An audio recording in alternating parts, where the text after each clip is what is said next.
Growing a Greener World is made possible in part by the 2019 Subaru Crosstrek. Built in a zero landfill plant, so you can roam the earth with a lighter footprint. Subaru, proud sponsor of Growing a Greener World.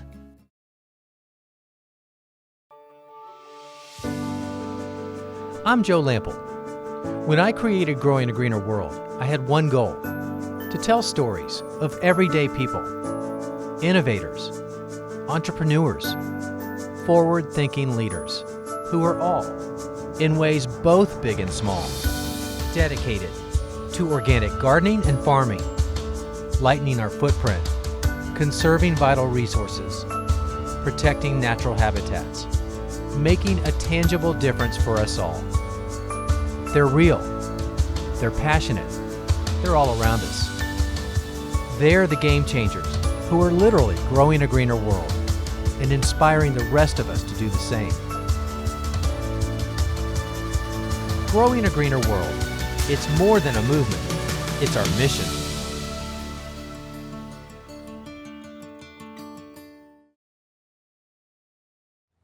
The role that bees play in the garden is well documented. If it wasn't for their pollination, many of our favorite food crops would cease to exist. Plus, you think about the homegrown honey, and it's no wonder many gardeners have taken to beekeeping as a part-time hobby. But it's not for everybody. Maybe it's the added expense of all this specialized gear and equipment, or just the time it takes to inspect the hives and hand harvest the honey. Maybe it's the parasitic mites, or just the fear of getting stung. So not everybody can keep honeybees. But honeybees are social bees, and they're not the only type. There's another type out there called solitary bees, particularly mason bees, and they're wildly different from their stinging honey-making relatives. In fact, they're far more efficient at pollinating crops, and they're nearly hands-off for keeping those kind of bees at home. Plus, they might just be the answer to solving the world's food problem. Backyard beekeeping has exploded in popularity in recent years, and a big part of the reason is due to the concern by many for the ongoing loss of a significant percentage of our honeybee population each year. But by adding a hive or two in our own yards, we're doing our part to help keep the population diversified and growing. Yet with all the popularity of raising honeybees, there's another kind of bee working behind the scenes that is incredibly efficient at pollination and without many of the mysterious problems associated with our honeybee crisis. What started out as a backyard hobby for Dave Hunter has grown into a passion and business for this Seattle solitary bee enthusiast. With a team of like-minded employees, they're helping to increase awareness of mason bees as a possible alternate pollinator to the world's commercial orchard and food producers. By encouraging gardeners everywhere to actively raise the easy-to-care-for mason bee, Dave may have discovered a way to help keep our food crops around the world productive while removing many of the stress and risks to honeybees used in commercial production. So to actually talk about solitary bees is, first of all, what is it? Why does one say solitary bee? And to appreciate that is to understand the difference between a social and a solitary bee. A social, you're thinking of honeybee and bumblebees and hornets and wasps. They all work under one queen, and they've got a big hive, and they work together, they communicate. Whereas a solitary bee, every female's a queen. Okay? They only live 6 weeks. They come out of different parts of the year, but every female's a queen, and she winds up just doing everything. And they work together. I say together, they're gregarious. A mason bee wants to be next to another mason bee or another solitary bee. But the biggest difference is there's no communication. They're just an individual bee doing their own thing by themselves. The solitary bees got a whole ton of species out there, but what we've been looking at specifically, if we narrow that down to a mason bee, these guys or these girls are bees that go into a hole that you can actually manage. You can actually move these around. You can hold the cocoons in your hands in the fall. But secondly, they're just an awesome pollinator. No honey, okay, so it's not a honeybee, but the way they pollinate is so much different than a honeybee. And this is actually the key piece. With a honeybee, as they're gathering their pollen, it's going on the back legs, and they've heard these honey pockets, not much pollen falls off the honeybee, so few flowers are pollinated each day. With the mason bee, way different. Okay?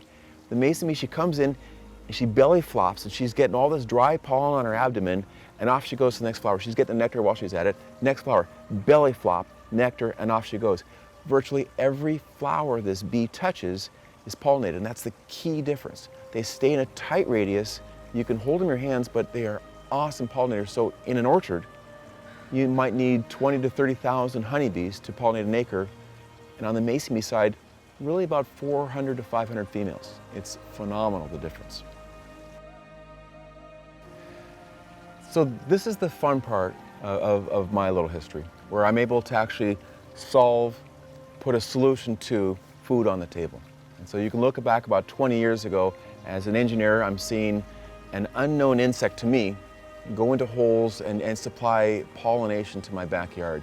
And 15 years later, I'm given time off, and I'm able to take this insect now that I understand, I'm learning it, but I'm able to see that as the honeybee continues to be challenged, gosh, here's this niche that I think we can actually put enough bees out there to keep food on the table.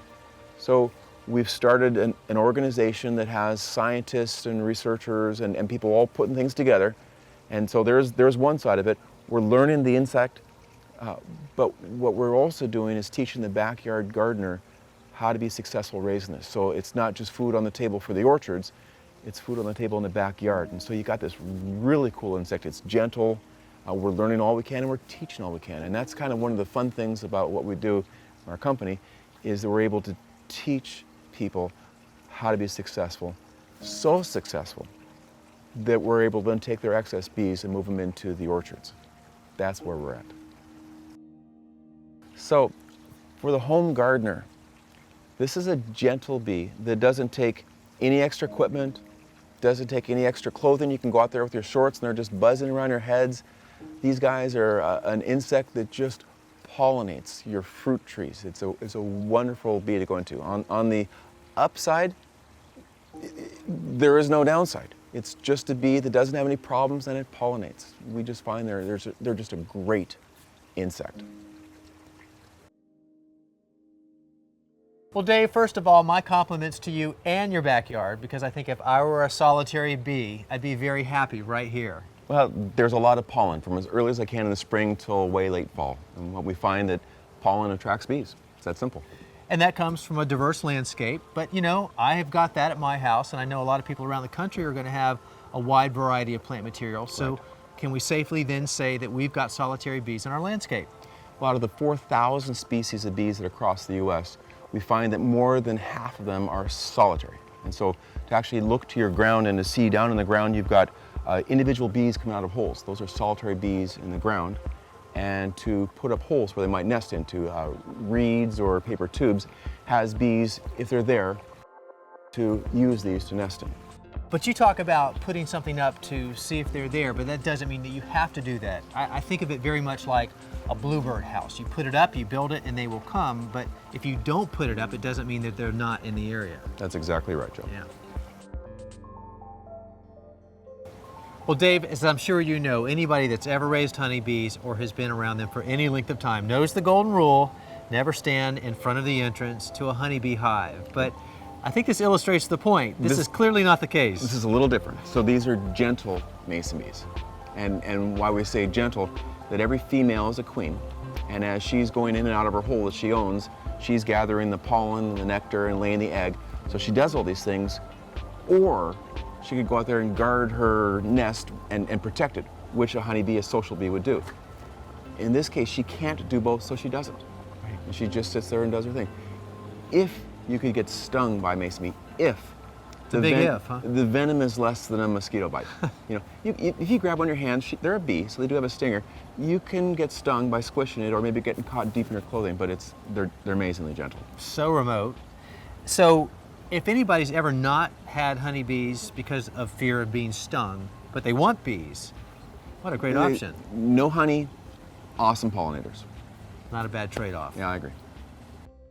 Utterly fascinating, especially when you understand their life cycle, and you have some fantastic props to really bring that full circle. Thanks, Joe. So actually what we're looking at here, these are harvested cocoons that have adult bees in them. A large cocoon is a female, and we've got a small little one here for a male. And these bees overwinter in cocoons through the whole process, through the whole winter. And then in the springtime, they're ready to come out. the males will exit first and the females, and the females are using a hole such as this to lay their eggs in. So this is a reed in this example, but this also applies to the in-ground solitary bees as well. Exactly. They all gather pollen, lay an egg, and then seal that little chamber that keeps them waterproof through the whole winter. Okay. But so let's open this one up and kind of see what's in there. This was just finished a couple days ago, so we should find eggs inside here. And so here, so we see, well, we've got a little pollen around here, Okay. but about 30 trips worth of pollen gathering has about a pea-sized bit of pollen. Wow. She's going to back in, lay an egg. See these little white spot right there? Yes. That's a egg that was laid. Females on the inside, males on the outside. Wow. And then she seals that little chamber with a bit of mud. In fact, we can see on this reed here where there's the mud. And it's pollen egg mud out there. And so in her lifespan, she's probably laid, probably 15 or so eggs between the two of these. She's dead after about 6 weeks, and these eggs will have hatched.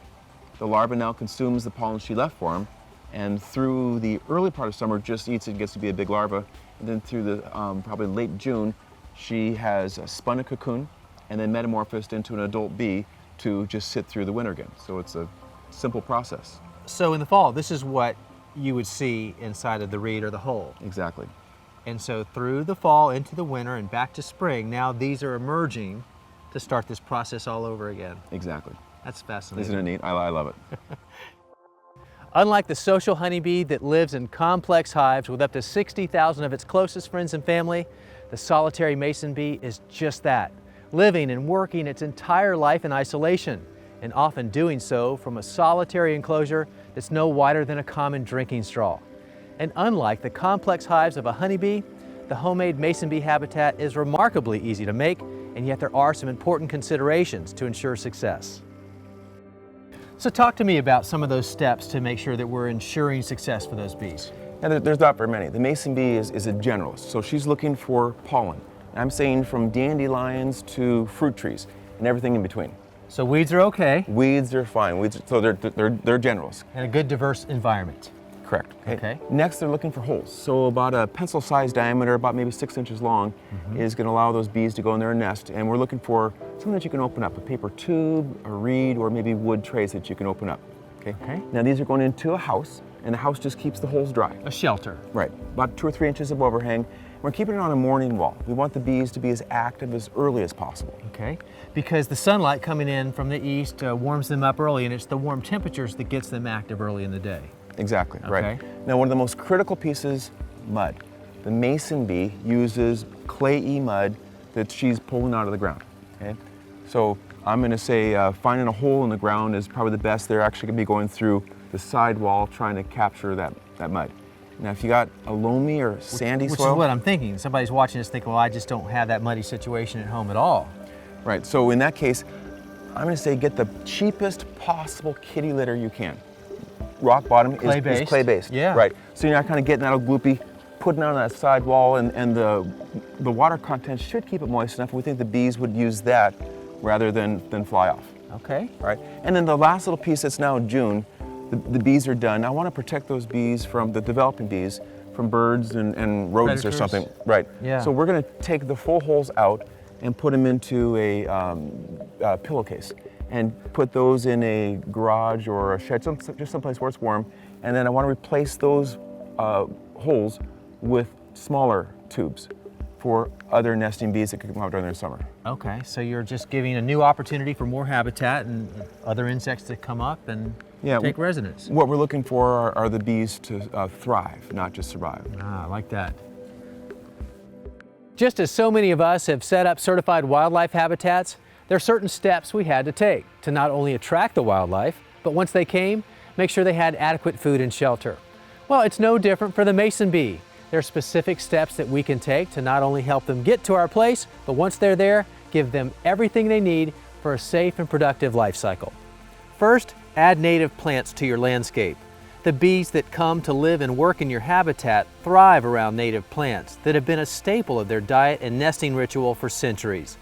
In addition, the bees that you attract by planting natives help reproduce more plants as they go from one to the other, collecting and depositing pollen. Next, Consider reducing the size of your lawn. Then use the newfound space to add more habitat-building native plants. The more you provide of what bees want, the more likely they are to be attracted to your garden and landscape. And that's a win-win for you and the bees. Less lawns also means less potentially harmful lawn chemicals that can easily impact the bees and other wildlife. Grow more food, or even one edible plant. By growing food, you begin to understand the importance of pollination even more. For much of what we eat, pollination is the key to producing it. And without our bees to do that, we wouldn't have many of the foods we depend on every day. Another important step in creating a bee haven is to allow pests to survive. As odd as it sounds, by letting Mother Nature do your pest control for you, you avoid use of non-selective chemicals, which kill beneficial insects as well. Instead, by allowing pests in your garden and landscape, you provide a food source for beneficial insects, which not only take care of the problem naturally, but also help to keep our ecosystems in balance. And finally, raise more bees. By doing more to create a healthy habitat, bees will naturally be attracted to visit and live there. And by raising more bees, we take an active role in building their populations. A good way to do that is to make your own bee house. Now, certainly there are numerous self-contained systems that include everything from the outer housing to the chambers inside where the bees lay their eggs. But if you have a few basic tools, like a drill and a saw, for less than $5, you can make a complete system and be up and running in just about an hour. First, you'll need the chambers or tubes that the bees will use to lay their eggs and where the cocoons will overwinter.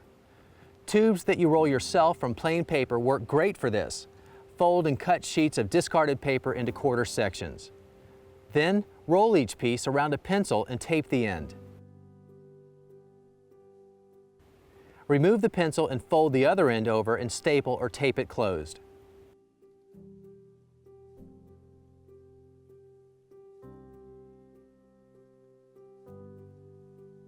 Make as many as you desire to place into the bee house.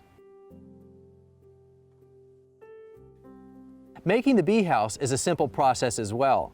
I used one untreated cedar fence board that I purchased for less than $3.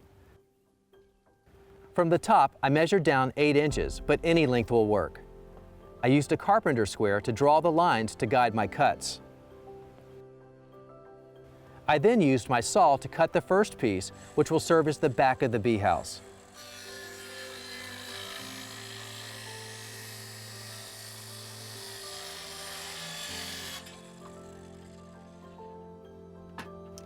Next, I cut 2 more pieces to serve as the sides of the house. These were 8 inches as well. 3 more pieces of wood are all that's needed to complete the project. One for the top lid, which I cut to 6.5 inches to provide some overhang, and a bottom board, which I cut to 6 inches. Make sure the screws you select are weather resistant and thin enough so as not to split the narrow boards. With all the pieces cut, connecting the boards was quick and simple.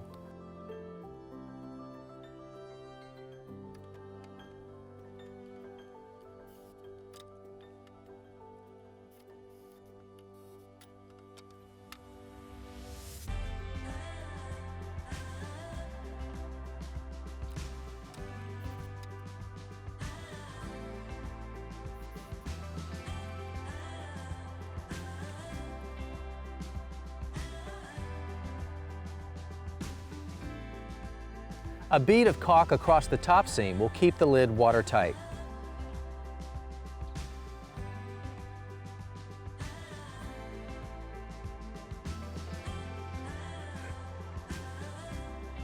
The final step after mounting the house was to insert the paper tubes and place the last piece of wood, cut to 4 inches, to rest on top. This helps keep the tubes in place. Now, one final thought about using these homemade paper chambers.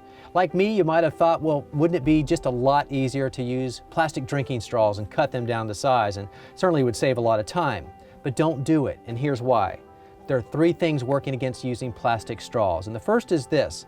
Pollen has excess moisture, and you need those natural chambers to wick away that moisture, and with plastic, that's certainly not going to happen, and you would end up with moldy dead cocoons in the fall, and you certainly don't want that. Second, drinking straws tend to be the wrong size, including paper straws. But if you can find straws that a pencil slips into, that's good, but you still have an issue with not being able to harvest the cocoons, which you might want to consider doing to help expand the population of mason bees beyond your immediate area. And you can't get to the cocoons in a plastic straw without killing the bees. Perhaps the most important step in raising mason bees and building their population is the final step of the year, which happens in fall. This is where Dave and his team really focus on building the population, with the help of people all over the country. So this is headquarters where the magic happens. Yep, this is it. So when you're not out on your deck enjoying your passion, you're in here working but also inspiring others to mason bees as well. We're trying to help people be aware that there's something beyond the honeybee and the bumblebee. There's a gentle mason bee that they can raise. Awareness is huge, and you do that through a robust website and email, B-mail actually, very clever by the way. Yeah, thanks. Once a month, we're helping the gardener understand what to do. So it's April, this is the step, it's October, here's the step, because we realize the gardener has too much on their plate and they just forget. Yeah. So if we can remind them, we're handing them a little more success. Well, and awareness is going to build desire, which you certainly have done with me. So the good thing is, everything that I would need is here as well, so I can order that. But, you know, what does that cost? Well, we've got reeds and houses and bees. In fact, we got bees that are acclimated to the gardener's area. Hugely important. It's important for that. So on the cost side, yeah, we've got low-cost houses that we feel bees and house, about $30 to get this to them. And on the higher end, we've got houses with tubes and reeds and bees for about $100. Not bad either way. Now time, that's the other one I never have enough of, so there's a cost to that, but what are we talking there? About 15 minutes total. Agreed. What we're asking is that the gardener gets the box. Yeah. They've opened up the box, they put their house outside and put the cocoons that have the bees in it into the house, and that's it. They stand back and let the bees do their thing. So just to clarify, the cocoons are in a dormant state, but when Correct. you put them out and it's warm, The bees are going to emerge from the cocoons and do their thing. Very cool. It's not that tough. So they're active for about 6 weeks. They've pollinated the people's backyard. They've got now food that they've been looking to raise, and they're done. Okay, but let's fast forward to the fall, because that's really the essence of this business model. Walk me through that. Okay. In the fall, we want the gardener to have been so successful that they've got an abundance of cocoons. Right. We want them keeping a lot for themselves, okay? But the excess we're going to buy back. Okay? We're taking these and we're going to rehome them to other gardeners so they can become more successful. And here's the point, we're going to be moving them into orchards, because we want to supplement the honeybee. Like one of our problems we've got, as we're looking at all of our peers, we've got between all of our peers 4 to 5 million mason bees. That's it. Under management. Under management, right. But later, as we're analyzing, we're trying to help augment the orchards across North America, we think we need about 4 to 5 billion. Wow. Just a few decimal points off. Right. So the gardener holds the key to the success. If we can get enough gardeners raising these mason bees, we can then pull them into the orchards just to complete that full bridge in the gap between orchard and the backyard gardener. In essence, you're fostering new farmers who are sharing some of their bounty. Exactly, right. I like that. A gentle-mannered beneficial that's 30 to 60 times more efficient than the honeybee at pollinating crops. It requires no specialized equipment to raise them, and you can give them everything they need to thrive in your garden using scrap materials you probably already have. Plus, no threat of ever being stung. There is literally no reason why every gardener shouldn't be raising mason bees. It will absolutely improve your garden and may just be the ultimate answer to growing a greener world. Well, I hope for many of you, today's topic on solitary and mason bees was an eye-opening experience. And perhaps for a few, we whet your appetite enough to want to raise important mason bees in your own backyard. But if you just want to learn more or perhaps review what you saw today, no problem. It's all on our website under the show notes for this episode. And that website address, it's the same as our show name. It's growingagreenerworld.com. Thank you for joining us, everybody. I'm Joe Lample, and we'll see you back here next time for more Growing a Greener World.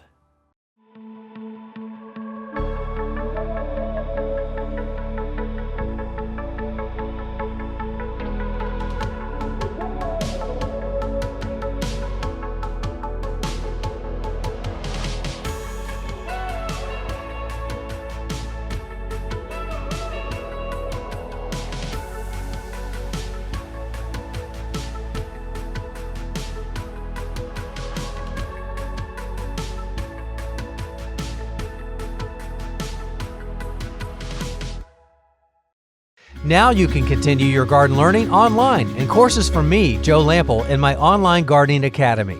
Classes are designed to teach gardeners of all levels, from the fundamentals to master skills.